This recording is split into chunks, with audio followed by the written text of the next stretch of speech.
بسم اللہ الرحمن الرحیم۔ قسط نمبر 968 صحابہ کا تصوف، قضیہ مولانا طارق جمیل صاحب۔ دعوتی کام اور اس کا اسلوب۔ الحمدللہ وحدہ والصلاة والسلام علی من لا نبی بعدہ، اما بعد۔ عالمی شورا کا فساد۔ اس فسادی عالمی شورا کے فساد برپا کرنے کی سب سے بڑی وجہ نیت کی خرابی ہے، اور اللہ، رسول اور آخرت پر حقیقی یقین سے محرومی ہی فساد اور فتنے کی بڑی وجہ ہوتی ہے۔ اس لیے قرآن مجید کا بیان ہے کہ آخرت کے درجات اور منازل صرف ان کے لیے بنائے گئے ہیں جو دنیا میں کچھ نہیں چاہتے، نہ روپیہ، نہ مال، نہ کرسی، نہ عہدہ، نہ منصب، نہ جاہ۔ تلک الدار الآخرۃ نجعلها للذین لا یریدون علوا فی الارض ولا فسادا والعاقبۃ للمتقین۔ یہ آخرت کا گھر تو انہی کے لیے مزین کیا گیا ہے جو زمین میں نہ بڑائی کے طلبگار ہوں اور نہ ہی اس کے حصول کے لیے فساد برپا کرتے ہیں۔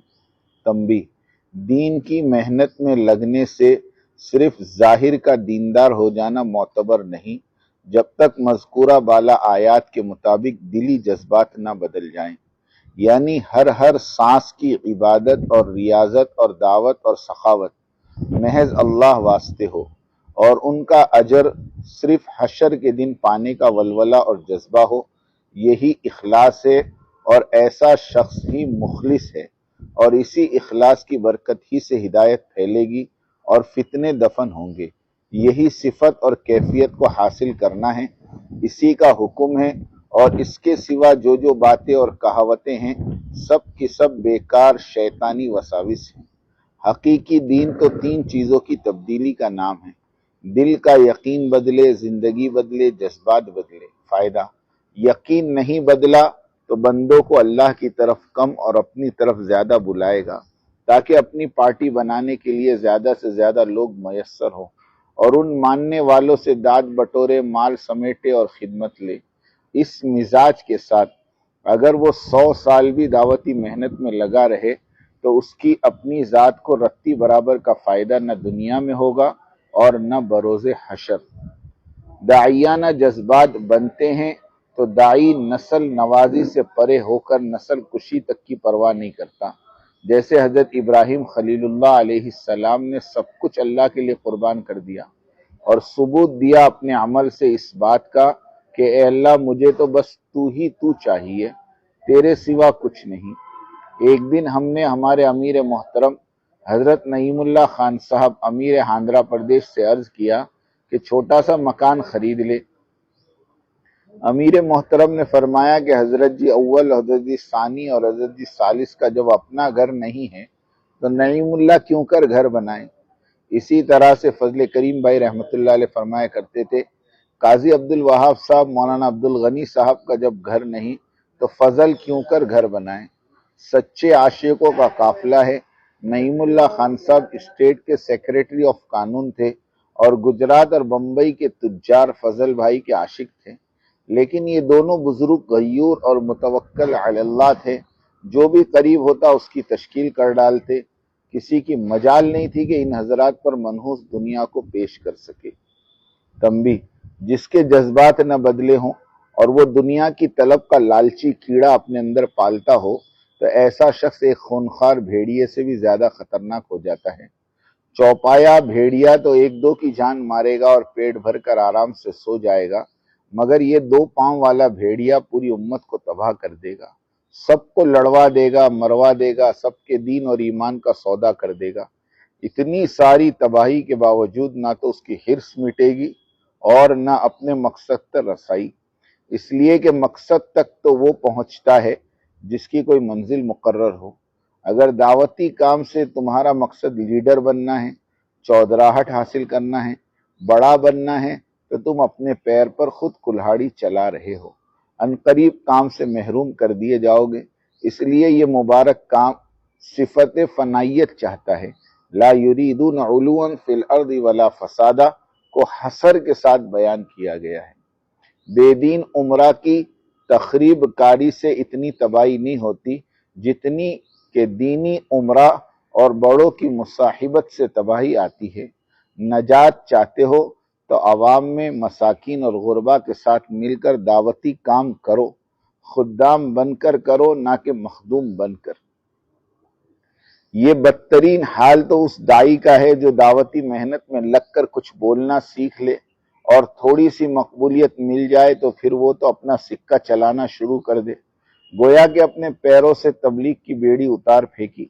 اب اس آزاد سانڈ سے جدھر چاہو بیان کروا لو، سیاسی جلسہ ہو کہ ٹیلی ویژن اسٹیج ہو کہ غیر شرعی شادی بیاہ کی محفل، اس کے لیے نہ کوئی مشورہ نہ کوئی پابندی۔ آزاد سانڈ کی طرح خود کو بنا لیا ہوتا ہے، اب وہ کسی سے رکنے والا نہیں۔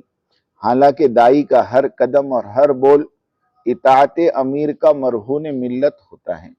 یاد رکھے، ہدایت بیانوں سے نہیں بلکہ اطاعت، قربانی اور ساتھیوں کی دعاؤں اور ان کی توجہات کی برکت سے نصیب ہوتی ہے۔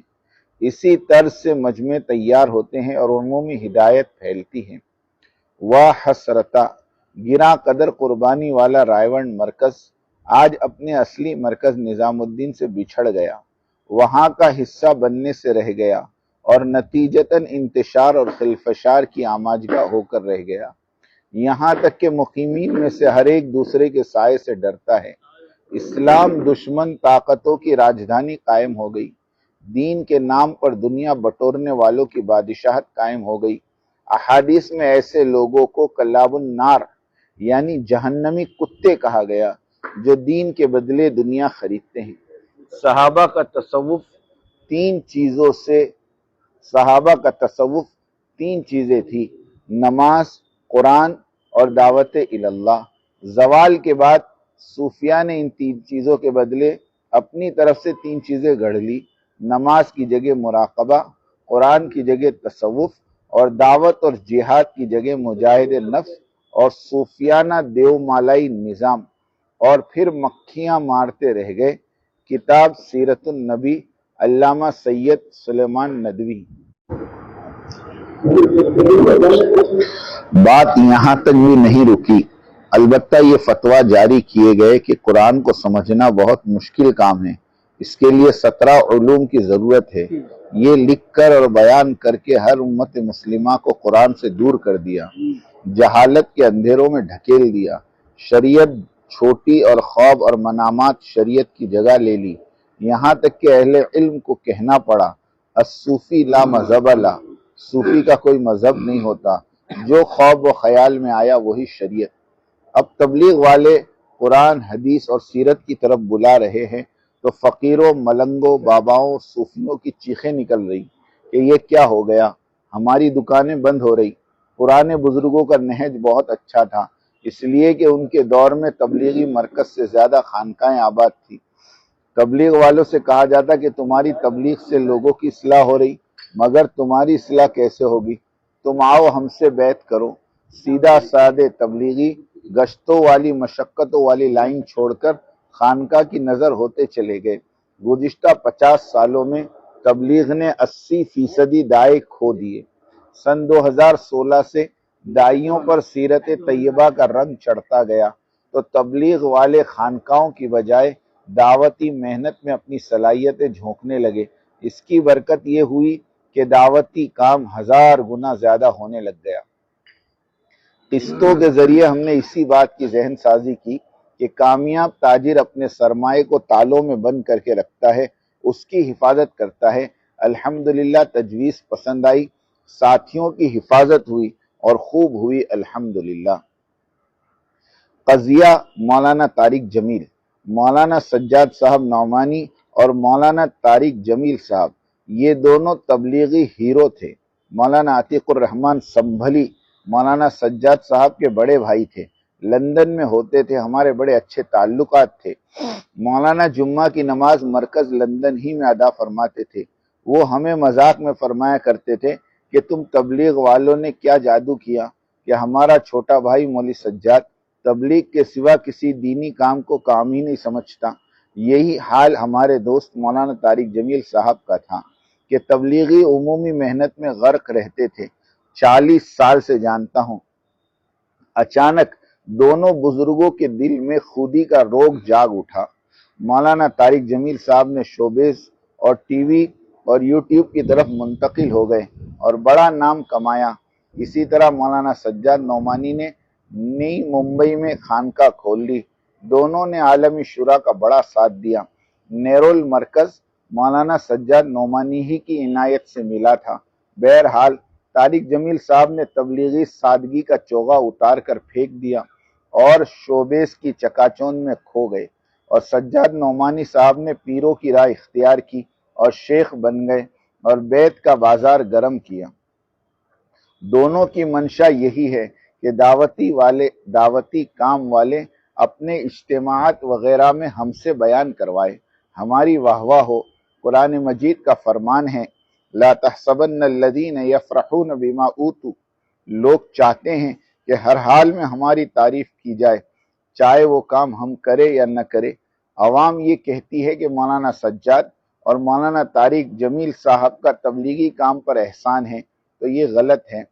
سچ تو یہ ہے کہ تبلیغ کی برکت سے یہ لوگ مشہور ہوئے اور اسی مشہوریت کو زینہ بنا کر دنیا اور دنیا کے مزے بٹورنے لگے۔ ہمارے حضرت جی ثانی حضرت مولانا محمد یوسف صاحب فرمایا کرتے تھے، جو شخص بھی اس دعوتی کام میں ترقی کر کے اس سے اپنی دنیا کو چمکانے لگے گا تو قدرت کو چاہیے کہ ایسے شخص کو دنیا اور آخرت میں رسوا اور ذلیل کر دے۔ آج اللہ تعالیٰ نے وہ دن دکھا دیا۔ مولوی ابراہیم دیولا، مولوی احمد لاڈ، مولوی سجاد نعمانی، مولانا طارق جمیل، مولوی ارشد رائیونڈ، فاروق چپل، قاری زبیر بنگلہ دیشی، ایسے درجن 2 درجن لوگ ہیں جو اپنی الگ سے دنیا بنانے میں مشغول ہیں، اور اتفاق سے یہ سارے کے سارے شورائی ہیں۔ دعوتی کام کی الف با تا یہ ہے کہ داعی امیر کے مان کر چلے، منوا کر چلنا تو دعوتی کام نہیں بلکہ دعوتی کام پر سراسر ظلم ہے۔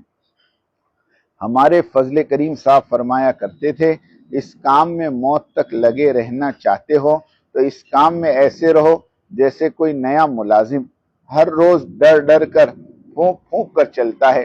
اسے یہ فکر رہتی ہے کہ کمپنی کا مالک ناراض ہو کر مجھے کام سے نہ نکال دے، لیکن جو پرانا زعم کرے میں پرانا ہوں، میری بات چلنی چاہیے، تو یہ احمق دعوتی کام کو سمجھا ہی نہیں، اور ایسے شخص کے مردود ہونے میں کوئی شبہ نہیں۔ یہ شخص تو اس گنوار قوم سے ہے جو احسان جتاتا ہے کہ میں نے یہ کیا اور یہ کیا۔ قالت الاعراب آمنا قل لم تؤمنوا ولکن قولوا اسلمنا، گنوار قسم کے لوگ کہتے ہیں ہم ایمان لے آئے، آپ فرما دیجئے تم ایمان نہیں لائے، لیکن یہ کہو کہ ہم نے اسلام کے سامنے سر جھکا دیا، لیکن ابھی تک تمہارے دلوں میں ایمان داخل نہیں ہوا۔ اگر تم اللہ اور اس کے رسول کے حکم پر چلو گے، اللہ تمہارے اعمال میں سے ذرا بھی کمی نہیں کریں گے۔ یقیناً اللہ بڑے بخشنے والے اور بڑے مہربان ہیں۔ اللہ ہمیں سمجھ عطا فرمائے اور انسانیت کی عمومی ہدایت کے فیصلے فرمائے۔ آمین آمین آمین۔ وآخر دعوانا ان الحمد للہ رب العالمین۔